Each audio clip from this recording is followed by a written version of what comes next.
तो hello students, कैसे हैं आप लोग। उम्मीद है आप लोग मजे में होंगे, मस्त होंगे। मैं पांडव सर हर दिन की तरह आज भी आप लोगों के चैनल पर स्वागत करता हूं। आज की इस वीडियो में हम लोग पढ़ने वाले हैं बिहार बोर्ड की क्लास 10th का मैथमेटिक्स में 8वां चैप्टर, जिसका नाम है त्रिकोणमिति। अगर इंग्लिश में बात करें तो ट्रिगोनोमेट्री। हालांकि आज ये वीडियो इस चैप्टर का पहला वीडियो है। इस वीडियो के माध्यम से हम लोग पढ़ने वाले हैं 8वां चैप्टर का थ्योरी से। तो इसके मूलभूत कुछ थ्योरी है, उसको पहले हम लोग अच्छी तरह से पढ़ के समझ लेते हैं, फिर तो इसके एक्सरसाइज को बनाना ही है। साथ ही साथ आप लोगों को एक छोटी सी जानकारी देते चलो। आप इस वीडियो में जो कुछ भी देखते हैं और आप चाहते हैं कि इसका पीडीएफ नोट्स भी मिले, तो इसका पीडीएफ नोट्स हमारे टेलीग्राम चैनल पर अवेलेबल है। आप चाहो तो इस वीडियो के डिस्क्रिप्शन में जाकर और टेलीग्राम का लिंक दिया गया है, वहां से आप डायरेक्ट ज्वाइन हो सकते हैं और पीडीएफ का लाभ ले सकते हो, वो भी मुफ्त में, बिना किसी चार्ज के। हम लोग निःशुल्क में यूट्यूब पे एक तरफ से सारे वीडियो को अपलोड करते जा रहे हैं, ताकि अब गरीब से गरीब बच्चे को भी कोर्स खरीदने की कोई जरूरत नहीं। मैथमेटिक्स आराम से 9th और 10th का भी फिलहाल डाल रहे हैं। आगे के मेरे प्रयास जारी है कि हम और सब्जेक्ट का डालने का प्रयास करेंगे। अभी फिलहाल तक मैथमेटिक्स की एकदम संपूर्ण तैयारी हो जाएगी बिना खर्च किए, लेकिन आपको समय देना पड़ेगा। यही आपके लिए बहुमूल्य चीज है, आपको समय देना पड़ेगा, तब जाके होगा। तो त्रिकोणमिति जो है आपका चैप्टर हो गया। तो सबसे पहले त्रिकोणमिति क्या है, इस चीज को समझने का हम लोग प्रयास करते हैं। देखिए, त्रि माने तीन होता है। अब कोण तो स्पष्ट है, अमिति माने मापना। तीन कोणों की माप ही क्या कहलाता है, त्रिकोणमिति कहलाता है। इतना आसान शब्दों में तो बोल दिए, लेकिन ऐसे थोड़ा सा इसको और हम थोड़ा सा बढ़िया से इसको परिभाषित करेंगे। आइए समझते जो लिखा हुआ यहाँ पर। त्रिकोणमिति गणित की वह शाखा है जिसमें त्रिभुज की तीन भुजाओं तथा तीन कोणों का अध्ययन किया जाता है। त्रिकोणमिति गणित का वह शाखा है जिसमें त्रिभुज की तीन भुजाओं तथा तीन कोणों से संबंधित हम लोग क्या करते हैं, अध्ययन करते हैं। इसी को हम लोग क्या कहते हैं, त्रिभुज कहते हैं। एक्स्ट्रा लगा कि एक और नई बात है कि त्रिकोणमिति में एक त्रिभुज की भुजाओं और कोणों के बीच संबंध का अध्ययन ज्ञात किया जाता है। अगर कोई त्रिभुज है तो उस त्रिभुज में स्वाभाविक भुजा भी होंगे, कोण भी होंगे। तो भुजा और कोण के बीच भी हम लोग संबंध के बारे में पढ़ते हैं, तो उसे हम लोग क्या कहते हैं, त्रिकोणमिति कहते हैं। अंतिम बात, उसका मतलब त्रिकोणमिति शब्द जो है तीन शब्दों से मिलकर बना हुआ है। त्रिकोणमिति अर्थात ट्रिगोनोमेट्री जो है शब्द तीन ग्रीक शब्दों अर्थात ट्रिगोन मिट्रॉन से मिलकर बना है।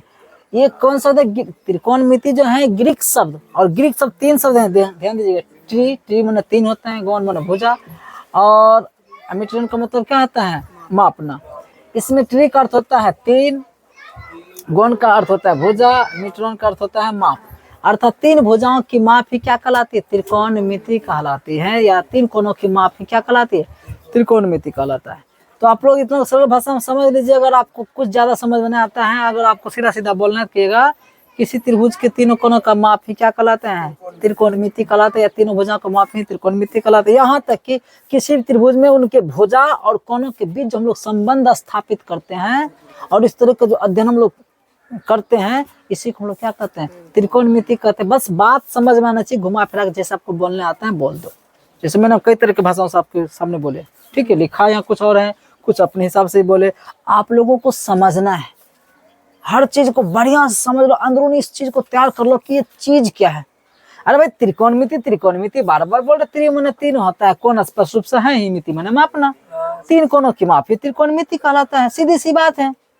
और गहराई से बोलना है तो आपके सामने परिभाषा दे दी है, इसको भी थोड़ा सा एक बार ध्यान से पढ़ लीजिएगा। तो अगर आप चाहते हैं कि इसका स्क्रीनशॉट लेने के लिए तो स्क्रीनशॉट ले लीजिए, घर पर आराम से लिखिए इसको।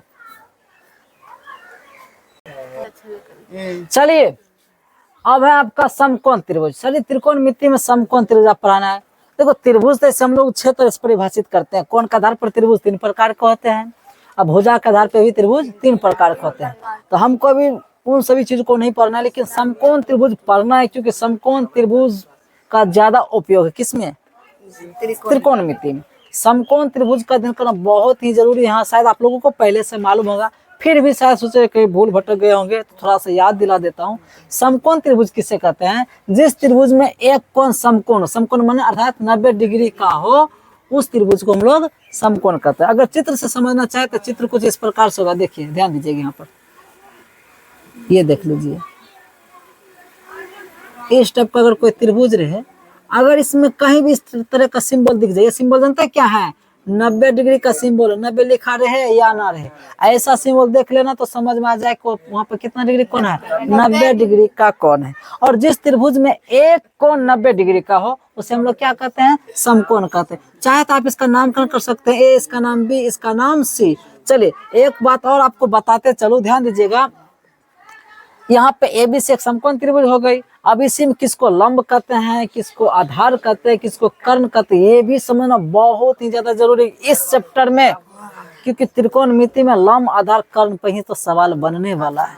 अब देखिए पहले आप ही बताइए, समकोण त्रिभुज समझे? जिस त्रिभुज में एक कोण 90 डिग्री का हो उसे हम लोग क्या कहते हैं? समकोण त्रिभुज कहते हैं। और याद रखिए एक चीज और, यहाँ पे नहीं लिखा है, आप लोगों को एक चीज याद रखना है कि एक त्रिभुज में एक ही समकोण हो सकता है, इससे ज्यादा नहीं।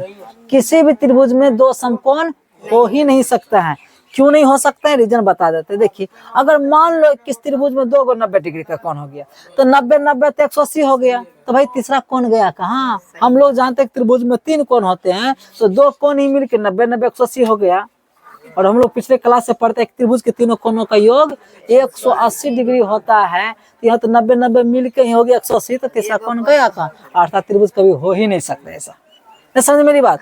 इसलिए एक त्रिभुज में कम से कम एक समकोण होगा, दो तो कभी हो ही नहीं सकता है।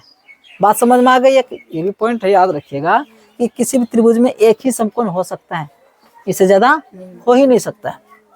चलिए अब जब ये समझे तो इसमें हालांकि हम लिख देते हैं यहाँ पर, लेकिन देखिए जो 90 डिग्री के, देखिए 90 डिग्री यहाँ पर है ना, 90 डिग्री के जो सामने वाली भुजा होती है उसी को हम लोग क्या कहते हैं भाई? कर्ण कहते हैं। क्या कहते हैं उसको? ये तो सब बच्चा बड़ा आसानी से याद कर लेते हैं। 90 डिग्री के सामने वाला जो भुजा आपको देखिए, 90 डिग्री के सामने में कौन भुजा दिख रही है? एसी। यहाँ पे ये हो गया कर्ण। लो कर्ण पहचान आसान हो गया।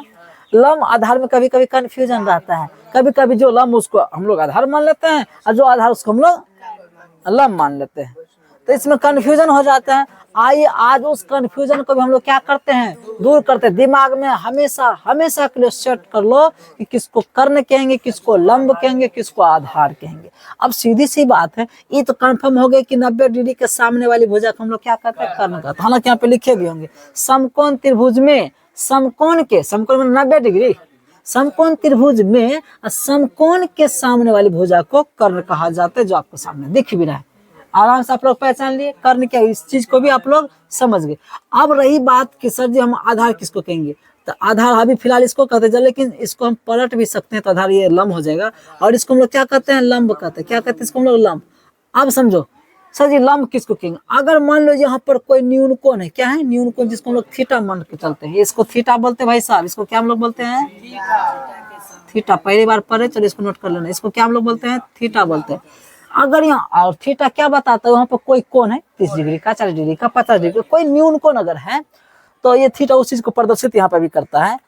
तो अब यहाँ पर आपको हम बताने वाले क्या चीज? लंब के बारे में, फिर पढ़ाने वाले हम आधार के बारे में।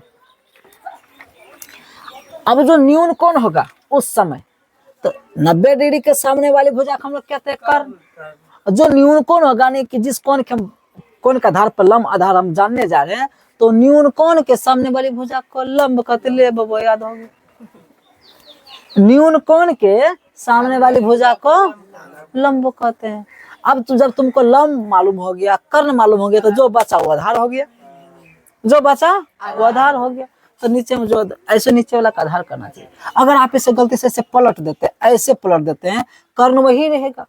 अब जो आधार था वो खड़ा हो गया तो वो लंब हो गया, और जो पहले से लंब था वो क्या आ जाएगा? आधार। इसलिए कभी कभी लंब आधार में चेंज होते रहता है, कि जिसे लंब कहते हैं कभी कभी आधार हो जाता है, जो आधार वो लंब हो जाता है। लेकिन वो भी कंफ्यूजन आपका दूर कर दिए कि आप कौन पर हमेशा ध्यान दो, किस कौन के हिसाब से हम लंब आधार निकालने जा रहे हैं। तो कौन किस, ये तो 90 डिग्री के सामने वाली भुजा को तो कर्ण कहते ही, वो तो दिमागे में है। अब जिस कोण के आधार पर हम काम कर रहे हैं, तो अगर यहाँ पर न्यून कोण थीटा है, तो थीटा के सामने वाली भुजा को लंब कहते हैं, थीटा के सामने वाली भुजा को लंब कहते हैं, और जो शेष भुजा बचेगी उसे हम लोग क्या कहते हैं? आधार कहते हैं। चलिए हालांकि आप लोग कर्ण समझ गए, लंब और आधार पे हम लोग थोड़ा सा सेंटेंस बना के परिभाषा दिए हैं, ठीक है। तो पहले आप इसका स्क्रीनशॉट ले लीजिए, तो हम नेक्स्ट पेज पे बात करेंगे। देखिए अब क्या है, समकोण त्रिभुज की सबसे लंबी भुजा, सॉरी, समकोण त्रिभुज की सबसे लंबी भुजा होती है, यहाँ पर मिस्टेक से लिखा गया है, समकोण त्रिभुज की सबसे लंबी भुजा कर्ण होती है। कौन होती है? अरे भाई समकोण त्रिभुज में सबसे बड़ी भुजा होती है तो कर्ण न होती है, यहाँ पे लिखना था, मिस्टेक हो गया। चलो आप लोग समझ गए यहाँ तक। फिर आपका क्या हो रहा है जी, तो कतन गलती यहाँ पे लिखा गया है, यहाँ पर होगा समकोण त्रिभुज की लंबाई शेष दो भुजाओं की कर्ण की लंबाई, यहाँ पे क्या होना चाहिए था, कर्ण की जो लंबाई होती है वो शेष दोनों भुजाओं की लंबाई के योग से हमेशा क्या होती है, कम होती है। अगर मान लो त्रिभुज है, ऐसे समकोण त्रिभुज है, तो ये जो बड़ा होबे करती, दोनों साधारण से भी बड़ा होती है और लंब से भी बड़ा होती है, लेकिन दोनों को जोड़ेंगे तो फिर ये क्या पड़ जाएगा, छोटा पड़ जाएगा। यानी कि कर्ण की जो लंबाई होती है, शेष जो दो भुजा लंब और आधार बचा रहता है, उसके योग से हमेशा क्या होता है, कम ही होती है। सब पॉइंट हो याद रखने के लिए, ऑब्जेक्टिव में शायद कहीं पूछ दे। कर्ण को प्रायः अंग्रेजी अक्षर के एच से सूचित किया जाता है, क्योंकि कर्ण को हम लोग हाइपोटेनियस कहते हैं, तो उसको हम लोग संक्षेप में एच से प्रदर्शित करते हैं। जैसे हम लोग कर्ण कहते हैं उसको हम लोग किस सूचित करते हैं, एच से। अब है यहाँ पे आधार, जो अभी बता रहे थे वहां पे चित्र में बताए थे ना, समकोण त्रिभुज में एक न्यून कोण की संलग्न भुजा को आधार कहा जाता है। ऐसे हम चित्र बनाए थे जी, ऐसे बनाए थे ना। यहाँ जो न्यून कोण था थीटा, तो थीटा के संलग्न इसके साथ कौन भुजा सटल था, जो सटल था उसी को क्या कहते हैं, आधार कहते हैं। वही हुआ। हालांकि सब परिभाषा अगर याद नहीं मिलेगा तो आप पहचान के जान किसको आधार कहेंगे, फिर भी परिभाषा भी थोड़ा सा ध्यान रखिए। समकोण त्रिभुज में एक न्यून कोण की संलग्न भुजा, जो उसके न्यून कोण के साथ जो भुजा संलग्न रहती हैं, सटल रहती हैं, उस भुजा को हम लोग क्या कहते हैं, आधार कहते हैं। यहाँ तक बात समझ में आ गई। फिर है जब आधार समझ गए तो उससे संबंधित कुछ पॉइंट है जो से याद रखिए आप लोग। समकोण त्रिभुज में कर्ण को छोड़कर नीचे वाली भुजा ही क्या कहलाता है, आधार कहलाता है। समकोण कोई त्रिभुज है तो समकोण त्रिभुज जैसे अभी बार बार बनाते फिर मिटाते हैं, ये अगर समकोण त्रिभुज में तो एक कर्ण अगर है तो कर्ण को छोड़ करके जो नीचे वाली भुजा होती है उसको हम लोग क्या कहते हैं, कर्ण को छोड़ दीजिए, नीचे वाली जो भुजा उसका आप आधार कह दो। जो खड़ी है तो भाई तो लंब कहलाएगी। नहीं, यहाँ तक बात समझ में आई। चलिए, पहचानना तो बड़ा आसान है। फिर है यहाँ पे तो चलो हो गई। फिर है आधार को प्रायः अंग्रेजी के अक्षर बी से निरूपित किया जाता है या सूचित किया जाता है। तो याद रखिए आधार को हम लोग किससे सूचित करते हैं, बी से, क्योंकि इसको इंग्लिश हम लोग बेस बोलते हैं, इसलिए इसको हम लोग बी से सूचित करते हैं। उम्मीद है आप लोग कर्ण को समझ गए। हालांकि चित्र से उसी समय समझा दिए थे और यहाँ परिभाषा दे थोड़ा आपको समझा रहे, तो आप लोग आधार को भी समझ गए। अब आधार समझने के बाद अब आते हम लोग लंब पर। चलिए आप इसका भी स्क्रीनशॉट ले लें। देखिए अब क्या है, लंब परपेंडिकुलर। समकोण त्रिभुज में किसी न्यून कोण के समकोण त्रिभुज में किसी न्यून कोण के सामने वाली भुजा को लंब कहा जाता है। अभी तुरंत बताए थे। अरे भाई जो 90 डिग्री तो 90 डिग्री के सामने वाली भुजा को कर्ण कहते हैं। नहीं समझे मेरी बात। लेकिन उसमें जो जिस न्यून कोण के हिसाब से हम बताने वाले, तो न्यून कोण के जो सामने वाली भुजा होगी उसको हम लोग लंब कहते हैं। यही बात बद्दू को बात बता कर नहीं बोले थे कि जो तीसरा होगा उसको हम लोग क्या कहते हैं, आधार कहते हैं। सिंपल सी पहचान है। लंब और कर्ण पहचान लिया तो जो बचा होगा उसी को तो हम लोग क्या कहेंगे, आधार कहेंगे। और नहीं तो सबसे छोटका बात जो नीचा में उसी को आधार कहेंगे।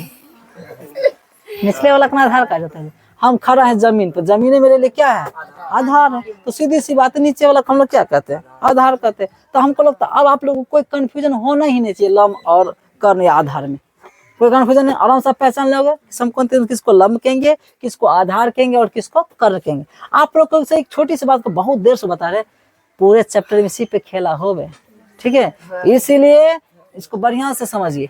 फिर है लंब को ऊंचाई भी कहा जाता है। अरे भाई जो लंब खड़ा है उसी का ऊंचाई भी कह सकते हैं। ऊंचाई कहो कि लंब को एक ही बात है, क्योंकि लंब से थोड़ा भी टेढ़ा होगा तो हम उसे ऊंचाई नहीं कह सकते हैं। ऊंचाई हमेशा क्या होती है, 90 डिग्री पे खड़ा होना चाहिए। और जो 90 डिग्री पे खड़ा होती है उसी को तो हम लोग लंब भी कहते हैं, उसी को हम अभिलंब भी कहते हैं, लंब कहते हैं, ऊंचाई भी कहते हैं। बात समझ में आ गई। अब है लंब को प्राय अंग्रेजी अक्षर के पी से निरूपित किया जाता है, क्योंकि इसका इंग्लिश होता है परपेंडिकुलर। यहाँ तक बात समझ में आ गई। अब कुछ छोटी छोटी बातें जो कि आप लोग पहले से भी जानते होंगे, तो अगर जानते तो अच्छी बात है, नहीं जानते तो सीख लीजिए। इस तरह का सिंबल हम लोग क्या कहेंगे, अल्फा। अगर इसको हम लोग लिखित में लिखे, हम लोग कलम से लिखे तो हम लोग अक्सर ऐसे शॉर्टकट में लिख देते हैं, ठीक है। अल्फा, इसको तो बीटा फिर ऐसे ही लिखते हैं।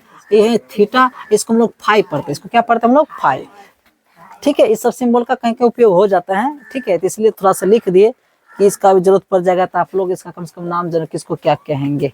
ठीक है, यहाँ तक बात समझ में आ गई? तो आप इसका स्क्रीनशॉट ले लीजिए। त्रिकोणमिति में हमने त्रिकोणमिति को परिभाषित किया, फिर एक समकोण त्रिभुज को परिभाषित किया, और समकोण त्रिभुज में 3 भुजाएं होती है, लंब, आधार और कर्ण, मैंने उसको भी परिभाषित किया। ठीक है, अब उसके बाद एक गणितज्ञ की बात करते हैं, पाइथागोरस। ठीक है, पाइथागोरस ने त्रिकोणमिति में समकोण त्रिभुज से संबंधित एक थ्योरी दिया है, जिसका नाम है कि किसी समकोण त्रिभुज में कर्ण का वर्ग अन्य 2 भुजाओं के वर्ग के योगफल के बराबर होता है। कोई समकोण त्रिभुज, मान लीजिए कोई क्या है, समकोण त्रिभुज है, और समकोण त्रिभुज अब तुम लोग खुद बताओगे कौन लंब है कौन आधार है। ये क्या आपका कर्ण है, बता चुके हैं ना। ये आपका क्या है, आधार है। ये आपका क्या है, आधार है। आधार को बी कहते हैं, कर्ण को एच से निरूपित करते हैं, और यहाँ पे क्या आता है, लंब होता है, तो लंब को हम लोग पी से निरूपित करते हैं। तो ये समकोण त्रिभुज पहचान ये है। ठीक है, इसका नाम रखना चाहते आप नाम रख सकते ए, इसका नाम बी, इसका नाम सी। पाइथागोरस ने कहा कि अगर कोई समकोण त्रिभुज है तो समकोण त्रिभुज में कर्ण का वर्ग करो, लंब का वर्ग करो, वर्ग माने स्क्वायर करो, और आधार का भी वर्ग करो। इन दोनों का स्क्वायर करके जोड़ोगे ना, तो कर्ण का जो वर्ग करेंगे उसका जो मान आएगा उस इन दोनों को जोड़ के उसके बराबर होगा। ऐसा करने वाला कौन व्यक्ति थे पहले? पाइथागोरस ने कहा कि किसी समकोण त्रिभुज में कर्ण का वर्ग अन्य 2 भुजाओं के वर्गों के योगफल के बराबर होता है। कि कर्ण का वर्ग कर दो अलग में, आई 2 अन्य भुजा जब बच गए, अर्थात लंब और आधार जो बच गया था उसका भी वर्ग करके जोड़ो, तो वो उसका योगफल कर्ण के वर्ग के बराबर होता है। तब से एक नया सूत्र बन के हम लोगों के सामने उभर रहा है, वो सूत्र ये है, अर्थात कर्ण का वर्ग करो तो लंब का वर्ग प्लस आधार का वर्ग क्या होता है, बराबर होता है। इसी को हम लोग संक्षेप में बात करते हैं, h स्क्वायर बराबर p square plus b square, मतलब कर्ण स्क्वायर बराबर लंब स्क्वायर प्लस आधार स्क्वायर। हम लोग संक्षेप में सूत्र का प्रयोग करेंगे, लेकिन कसौट आपकी मर्जी, तो दोनों चीज को जाने जो और ज्यादा बेहतर रहेगा। नहीं समझ रही, कब किसकी जरूरत पड़ जाए। यहाँ तक सबको बात समझ में आई? अब देखिए, ये तो सूत्र हो गया। अब इसी को थोड़ा सा हम लोग जो है ना और थोड़ा सा अलग से परिभाषित कर करके नए नए सूत्र थोड़ा बना देते हैं आप लोगों के लिए, ताकि आप लोग आराम से इसका उपयोग एक्सरसाइज में करोगे। तो क्या वो जानते हैं वो क्या है? वो ये है कि आपने जब ये पढ़ा कि स्क्वायर क्या कर लिया, यहाँ पे लिखो सिर्फ कर्ण बराबर, कर्ण स्क्वायर ना है जी। हम कहेंगे नहीं सर, हम सिर्फ कर्ण जानेंगे, सिर्फ कर्ण बराबर सूत्र क्या होगा? तो कर्ण बराबर सूत्र होगा रूट अंडर लंब स्क्वायर प्लस में आधार स्क्वायर। अब कहोगे सर जी कैसे हुआ? देखिए यहाँ जो स्क्वायर था ना, स्क्वायर ये बराबर के इस साइड क्या बन गया, रूट बन गया। इधर तो जो था वही जस्ट से लिख दिए हैं।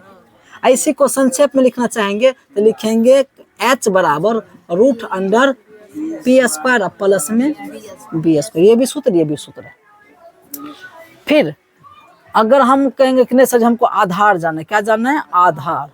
अगर आपको आधार जानना तो आधार बराबर सूत्र होगा कर्ण स्क्वायर घटा में हो जाएगा लंब स्क्वायर। ठीक है, या इसी को हम लोग लिखेंगे b बराबर रूट अंडर h स्क्वायर घटा p स्क्वायर। एक और सूत्र है लंब बराबर, कौन बराबर? लंब बराबर सूत्र होता है कर्ण स्क्वायर माइनस होगा आधार स्क्वायर। इसी को या दूसरा अगर आप संक्षेप में जानना चाहें तो होता है p बराबर रूट अंडर h स्क्वायर घटा में b स्क्वायर। अब तो एक या तो सर जी शुरू वाला हो गया, ये सब कैसे कैसे बना दिए, ये सब आपको रटने की जरूरत नहीं। आप लोग लगे कि हम खुद बना सकते, कुछ चीज याद करना और कुछ चीज हम लोग खुद बना सकते। कैसे, आइए समझाते हैं। ठीक है, 1 मिनट। देखो यहाँ पे कर्ण बराबर ये सूत्र था, मैंने लिख दिया है। कैसे लिखा तो वो बता दे कि स्क्वायर था, इधर इधर आके क्या बन गया, रूट बन गया। इसी को संक्षेप में आप ऐसे लिख सकते, तो चलो कोई बात नहीं, तो लिखना है खाली। रही बात आधार बराबर सूत्र कैसे होगी, देखिए एक बात बताओ, लंब और आधार दोनों मिल कर कर्ण के बराबर होता है। अगर हम आधार बराबर निकालेंगे, आधार को इधर छोड़ दो तो लंब इधर आएगा, तो कर्ण स्क्वायर में से लंब को नहीं घटा देंगे तो आधार बराबर नहीं निकल जाएगा। और जब हम लंब ही निकालेंगे तो लंब को इधर छोड़ दो, तो आधार को इधर भेजोगे तो कर्ण स्क्वायर घटा माइनस आधार स्क्वायर हो जाएगा। तो इसी से अपडेट कर नए नए सूत्र का निर्माण कर दे। सब रटने की जरूरत नहीं है, दिमाग लगा के खुद बना सकते हैं। एक बात बताओ, जब आधार निकालेंगे तो कर्ण में से आपको लंब घटा देना है, और जब लंब निकालेंगे तो उसमें कर्ण में से आधार घटा देना है।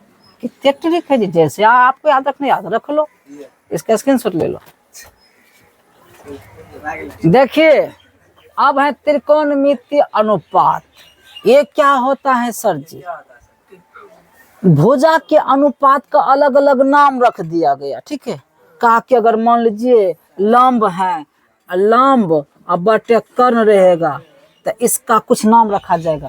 लंब क्या है आपको मालूम है, कर्ण क्या मालूम है। अगर ये दोनों अनुपात के रूप में रहेगा तो इसका कुछ नाम रखा जाए। इसका नाम जानते हैं क्या रखा गया? इसका नाम रखा गया साइन। नहीं समझे मेरी बात? कहा कि नहीं हम नाम रखेंगे क्या कहते हैं, एगो कई नहीं हम आधार बटे कर्ण लिखेंगे, तब तो इसका नाम हम कौन सा रख देंगे? कोसाइन। कोसाइन नहीं समझे? कोई कहा कि नहीं हम लंब बटे जो है ना लंब बटे आधार रखेंगे, तो कहा कि इसका नाम टेंजेंट रख दो, टेंजेंट। किसी ने कहा कि नहीं हम जो है कभी कभी हम आधारे बटे लंब ले लेंगे, तब क्या होगा? तो कहा इसका नाम कोटेंजेंट रख दो, ठीक है। किसी ने कहा कि नहीं हम जो है ना, सुनो मेरी बात समझते जाइए, किसी ने कहा कि हम जो है ना कर्ण बटे लंब रख देंगे, तब तो का कर्ण बटे लंब रखिएगा ना, देखो कुछ नाम रख दो, तो का एक नाम जो है ना, एक नाम रख दो कोसेक एंट नाम रख दो, ठीक है। किसी ने कहा कि नहीं अगर हमारा पास कर्ण बटे आधार आ जाएगा तब वो नाम की रखेंगे, का वो नाम की रख दो, वो नाम सेकेंड रख दो। अब बात समझ में आई? इस समकोण त्रिभुज में 3 भुजाएं होती हैं, लंब, आधार और कर्ण। उसी को आप उल्टा पुल्टा के 6 तरीके से लिख सकते हैं। कभी आप लंब बटे कर्ण लिखोगे, कभी आप आधार बटे कर्ण लिखोगे, कभी आप लंब बटे आधार लिखोगे, तो कभी आप आधार बटे लंब लिखोगे, तो कभी आप कर्ण बटे लंब लिखोगे, तो कभी आप कर्ण बटे आधार लिखोगे। ये 6 तरीके से आप इसको लिख सकते हैं। ये 6 तरीके से अलग अलग भुजा, कभी इसके बटे उसके, इसके बटे उसके करते हैं, तो उसका कुछ नाम होना चाहिए जी। कहते आप लंब बटे कर्ण करते रहे, सीधा उसका नाम रख दो। तो अच्छा लंब बटे जो कर्ण है उसका नाम की रखेंगे? ये नाम रखा गया, उसका नाम रखा गया साइन। का आधार बटे कर्ण होगा तब उसका नाम क्या रखा जाएगा? तो आधार बटे जब कर्ण होगा तो उसका नाम कोसाइन रखा जाएगा। कहा कि लंब बटा आधार रहेगा, तब कोई समकोण त्रिभुज है और में एगो लंब ले लेंगे और बटे में आधार ले लेंगे, तो उसका नाम क्या रखा जाएगा? तो उसका नाम टेंजेंट रखा जाएगा। और कहा कि जब आधारे को ऊपर रखो और लंब को नीचे रखो, तब उसका नाम क्या रखा जाएगा? कोटेंजेंट रखा जाएगा। और उसके बाद जो है अगर कर्ण ऊपर रखा जाए, लंब नीचे रखा जाए, तो उसका नाम रखा जाएगा कोसेकेंट। और अगर कर्ण ऊपर रहेगा आधार नीचे रहेगा तो उसका नाम रखा जाएगा सेकेंट। बात समझ में आई? ये पूरा क्या है? नाम है। लेकिन हम इस पूरे नाम को उपयोग नहीं करने वाले, आपको समझाएंगे। अब यहाँ पे लिखे होंगे त्रिकोणमितीय अनुपात 6 प्रकार के होते हैं। देखिए गिने 1 2 3 4 5 6 है, 6 गो त्रिकोणमितीय अनुपात 6 प्रकार होते हैं, जिन्हें निम्न प्रकार से परिभाषित किया गया है। एक होता है साइन, दूसरा होता है कोसाइन, टेंजेंट, कोजेंट, सेकेंट और कोसेकेंट। को संक्षेप में साइन को संक्षेप में SIN लिखेंगे, कोसाइन को संक्षेप में कोस लिखेंगे COS, टेंजेंट को संक्षेप में टेन लिखेंगे, कोटेंजेंट को हम संक्षेप में कोट लिखेंगे, सेकेंड को संक्षेप में हम लोग सेक लिखेंगे, और कोसेक एंड को संक्षेप में कोसेक लिखेंगे। ये सब का उपयोग आगे हम करने वाले हैं, समझे कि नहीं मेरी बात? ये सब ये पूरे इसी पर तो खेला होगा इस चैप्टर में, ठीक है। यही 6 त्रिकोणमितीय अनुपात है। ये पूरे त्रिकोणमितीय अनुपात का पूरे इस चैप्टर में भरपूर उपयोग होने वाला है। यहाँ तक बात समझ में आई? ये जो लिखी सर ये का है, ये नाम जो छोड़ रखे हैं sine, cos, tan, cot, sec, cosec, ये क्या है? ये सब भुजा का अनुपातिक नाम है। जब हमको लोग भुजा, जैसे मान लीजिए नगमा बटे मोनी, एक नाम रख दिले साइन। कोई ने कहा कि नहीं मोनी बटे नगमा, तब उसका नाम क्या होगा? तो उसका नाम रख दो कोसाइन। कुछ भी मतलब, तो इस तरह से ये नामकरण है। असल में जो नाम रखा गया है तो नाम खाली रखा गया है ना। असल में साइन बोलने का मतलब क्या हुआ? आपके दिमाग में चल रहा अच्छा आप साइन नहीं बोल रहे, आप बोल रहे लंब बटे कर्ण लेने के लिए आप बोल रहे हैं। कोई बोल रहा है 10, तो आप 10 नहीं, अच्छा हम समझ आप कहना क्या चाहते हैं, यानी आप जो है लंब को ऊपर रखना चाहते हैं, आधार को नीचे रखना चाहते हैं। हाँ सही बात है, नहीं समझ मेरी बात? असल में ये नहीं है, असल में ये है। तो लेकिन अब बार बार लंब आधार नहीं करते जाएगा, तो उसका कुछ नाम होना चाहिए। ये हम लोग नाम रख दिए, 6 नाम का हम लोग बोलते हैं त्रिकोणमितीय अनुपात। ये 6 नाम है, नहीं समझे? अरे भाई हम जानते हैं कि इसके पास 32 दांत, इसके पास 34 दांत अगर हो जाए गलती से, ठीक है, इसके पास 24 दांत हो जाए, तो किसके पास क्या छोड़ो, हम तो करते रखते रहेंगे 32 वाली दांत वाली, 34 दांत वाली इधर आओ, सीधा नाम रख देंगे तो इकट्ठे नहीं बुला लेंगे हैं? नहीं समझे मेरी बात। जैसे हम लोगों का नामकरण हुआ है जी, अब बोले हमरा जैसे कहेगा कड़कई नहीं या, तो कड़का ढेरी लोग होगा हमारा जैसा, तो कौन जाएगा जी? तो नाम रख देगा, एक बार हम चले जाएंगे जी हैं। कोई गोड़का कहेगा तो जाएगा जी, कोई टकलाई धरिया, कोई बाल वाले धरिया, नक पे छलकाई नहीं या, नक खड़काई नहीं या, ऐसे कोई बुलाएगा तो थोड़ा मुश्किल हो जाएगा ना। और नाम लेगा तो डायरेक्ट समझ जाएंगे। उसी प्रकार से कत्ते कहेगा हे लम बटाधारी नैया, है कर्ण बटाधारी धरिया, नहीं नाम रख दो काम हो जाएगा। और आसान से काम आसान हो इसलिए हमने उसका नामकरण कर दिया। कितने त्रिकोणमितीय अनुपात हैं? 6। एक बार फिर सुनाते हैं, साइन, कॉस, टेन, कॉट, सेक, कोसेक। अब संक्षेप में बात करेंगे, ये तो पूरा नाम हो गया जी। हाँ, गलती से कभी कभी ऑब्जेक्टिव में पूछ लिया जाता है कि कॉस का संक्षेप पूरा नाम क्या होता है, तो भाई कोसाइन होता है। टेंजेंट का पूरा नाम, टेन का पूरा नाम क्या होता है, तो टेंजेंट होता है। लिखेंगे संक्षेप में, लेकिन अगर ऑब्जेक्टिव में पूछ ले तो ये बड़े काम की चीज है। ये सब आपको किसी किताब में से स्पष्ट लिखा नहीं मिलेगा, आपको एकदम लिख लिख के बता दिए बढ़िया, ताकि आपके दिमाग में घुस जाए किसको क्या कहते हैं। ठीक है, तो आप इसका भी स्क्रीनशॉट ले सकते हैं। देखिए अभी जो आपको त्रिकोणमितीय अनुपात पढ़ाए थे जी, अब वो जो उसका पूरा नाम भी लिखे थे, अब उसको संक्षिप्त में सूत्र के रूप में लिखा था, ताकि आप लोगों को बड़े मतलब काम की चीजें हैं।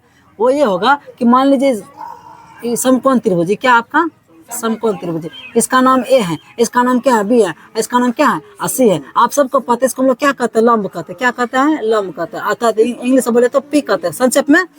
इसको जो है कर्ण कहते हैं, और कर्ण को हम लोग संक्षेप में एच कहते हैं। इसको हम लोग क्या कहते हैं? आधार कहते थे, लेकिन अब आधार को क्या कहेंगे? संक्षेप में पी कहेंगे। तो यहाँ पे जो 6 गो त्रिकोणमितीय अनुपात, उसके लिए हम सूत्र देने जा रहे हैं, वो ये होगा साइन थीटा। अगर मान लो यहाँ पर क्या है, थीटा है, तो थीटा के अनुसार से लंब आपका ये होगा, और थीटा जो संलग्न भुजा उसको हम लोग आधार कहेंगे, और 90 डिग्री के सामने वाली भुजा को हम लोग क्या कहते हैं? कर्ण कहते हैं। सारी बात हम पिछले अभी तुरंत बता चुके पीछे।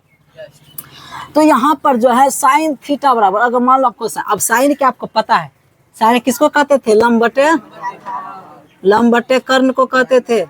या इसी को संक्षेप में आप क्या लिख सकते हैं? पी बटे एच। हिंदी में बोलो या इंग्लिश में बोलो। फिर होता है कॉस थीटा। कॉस थीटा बराबर सूत्र होता है आधार बटे कर्ण। क्या होता है? आधार बटे कर्ण। अगर इसको इंग्लिश में बोले तो बोलेंगे बी बटे एच, आपको जो अच्छा लगे। फिर आता है टेन थीटा। अब टेन थीटा बराबर सूत्र होता है लंब बटे आधार। लंब बटे, तो लंब यहाँ पर क्या है? लंब को पी कहेंगे, आधार को बी कहेंगे। अब आता है कॉट थीटा। तो कॉट थीटा बराबर सूत्र होता है आधार बटे में लंब, तो आधार क्या आपका बी है, बी बटे जाएगा पी। फिर आता है सेक थीटा। सेक थीटा और सूत्र होगा कर्ण बटे आधार। क्या आता है? तो कर्ण को हम लोग एच कहते हैं, बटे में हो जाएगा बी। फिर आता है कोसेक। कोसेक थीटा होता है कर्ण बटे लंब होता है। अगर इनसे बोले तो बोलेंगे एच बटे पी। समझे मेरी बात? सर इसमें कंफ्यूजन नहीं हो जाएगी, तो लंब कर्ण कर्णाधार पधार है, ठीक है, ऐसा तो हम भूल जाएंगे।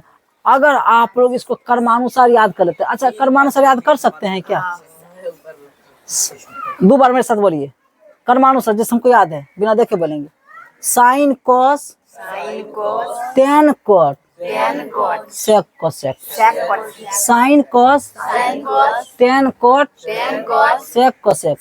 ये अगर आप कर्मानुसार आप उल्टा पुल्टा देखिए कोई दिक्कत है, लेकिन कर्मानुसार याद रखिएगा ना, तो आपका एक ट्रिक बनेगा, और ट्रिक के माध्यम से इससे आप लोग इजिली याद रख सकते हैं। तो क्या नाम आप लोग कर्मानुसार बोल सकते हैं? जैसे हम लिखे हैं sine cos tan cot sec cosec, sine cos tan cot sec cosec, ठीक है। अब इस पे जो ट्रिक देने जा रहे हैं, यहीं पे देने जा रहे हैं बाबू, सुनो, साइन का उल्टा डायरेक्ट, नहीं समझे?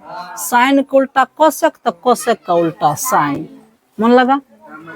फिर समझते जाइए, कोस का उल्टा सेक, तो सेक का उल्टा कोसेक। देखो ट्रिक का जाल बना रहे हैं। यहाँ पे है सिद्ध का जाल। टेन का उल्टा कौन? कोट, तो कोट का उल्टा टेन। कि जाल समझे?